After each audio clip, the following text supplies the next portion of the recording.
Para sahabat desa, tahun 2015 ada seorang teman sarjana hukum dari Sumatera Utara mengajak diskusi saya soal wilayah desa, otonomi desa, khususnya di dalam wilayah kebun.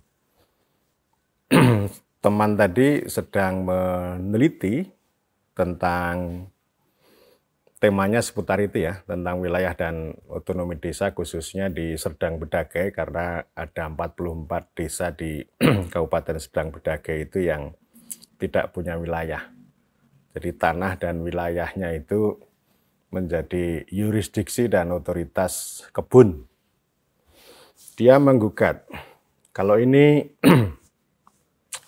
ada nama-nama desa seperti ini, 44 desa ini, tetapi dia tidak punya wilayah, kan berarti tidak bisa disebut desa dan tentu dia tidak punya otonomi. Dia menyitir definisi desa dalam Undang-Undang Desa. Desa adalah kesatuan masyarakat hukum yang punya batas-batas wilayah.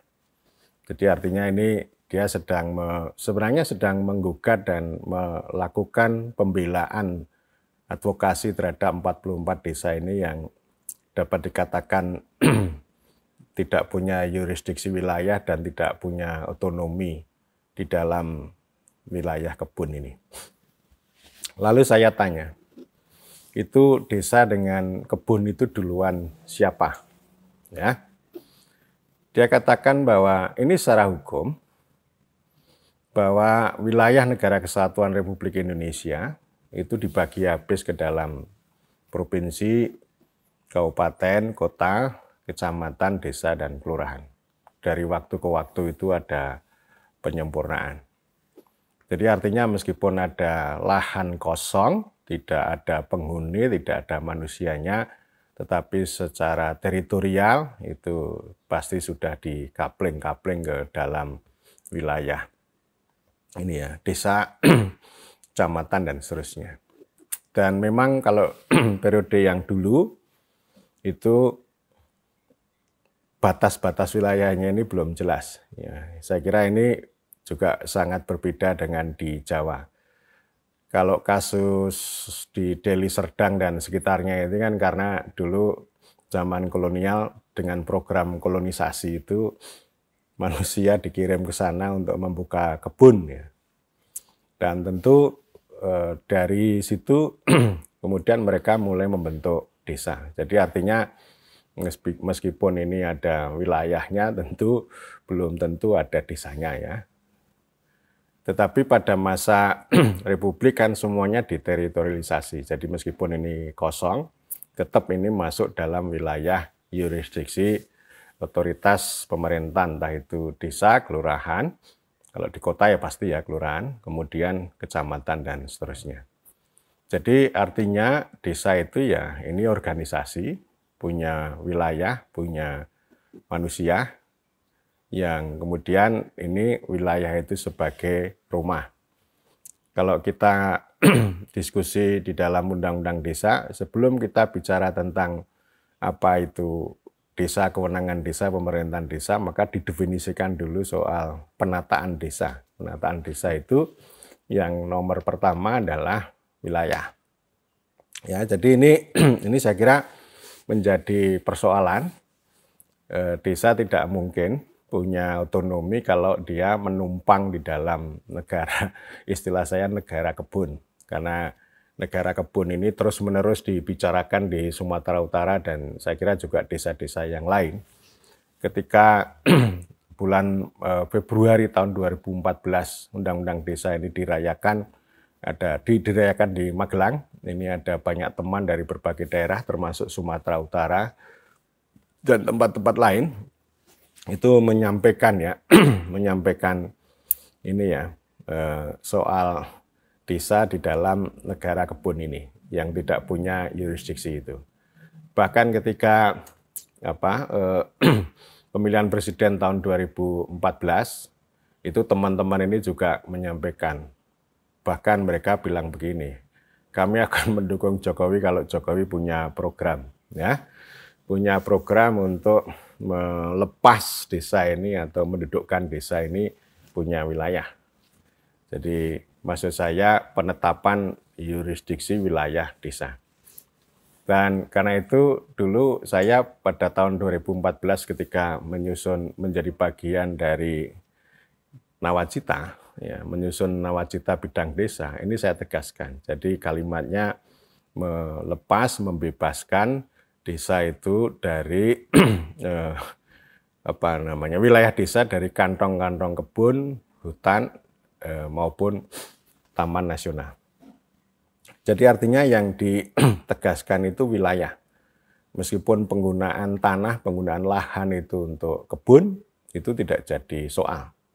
Jadi artinya ini soal otoritas wilayah termasuk portal ya. Ini kan yang terjadi kan portal. Dan itu juga terjadi di Kalimantan Tengah ya. Kalau ini sudah satu hamparan yang begitu luas itu, dan ini kawasan yang sangat luas, itu menjadi miliknya perusahaan kebun, maka orang keluar masuk di situ itu nanti otoritasnya juga kebun. Artinya otoritas pemerintah setempat ini desa itu tidak ada. Jadi ini terus-menerus dibicarakan.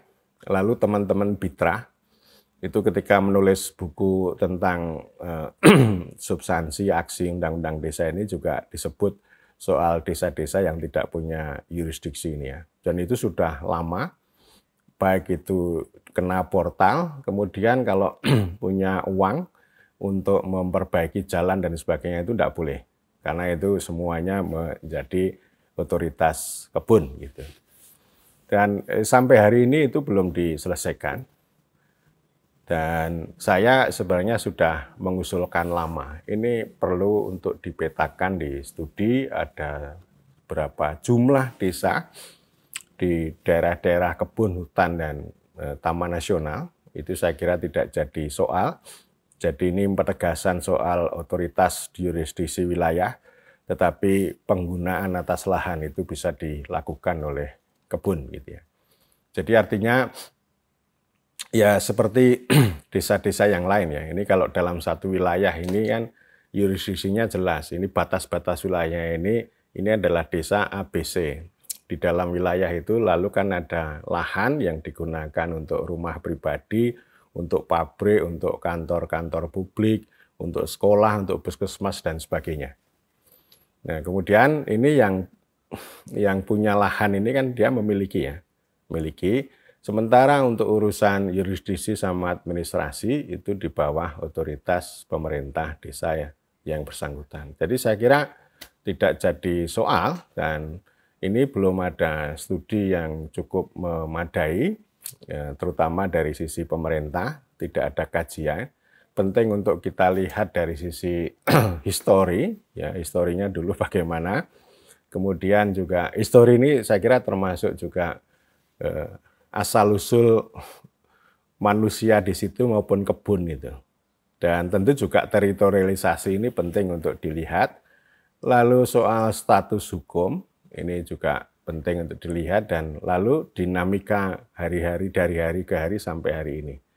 Bagaimana keberadaan pemerintah desa maupun desa itu, kemudian juga masyarakat dan relasi desa itu dengan perusahaan itu penting untuk dilihat, dan ini menjadi jalan untuk istilahnya dibebaskan yurisdiksi itu. Tetapi ini satu poin yang saya kira tidak ditangani secara serius oleh pemerintah, dibiarkan begitu saja. Ya, tentu karena pemerintah urusannya banyak. Ini urusan atau masalah yang sudah lama tetapi tidak ditangani. Jadi saya ingin mengatakan bahwa ini desa-desa ini berada di dalam otoritas negara kebun. Sehingga batas-batas wilayah atau teritorialisasi dan yurisdiksi desa ini sama sekali tidak ada. Dan hari ini ketika Badan Legislatif DPR itu hendak melakukan revisi Undang-Undang Desa, itu ada satu klausul tentang ini ya, penegasan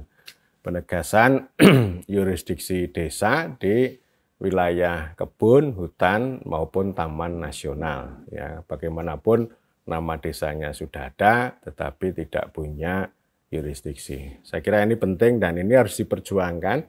Saya mendorong desa-desa yang berada di kantong-kantong kebun, hutan maupun taman nasional ini untuk bersuara.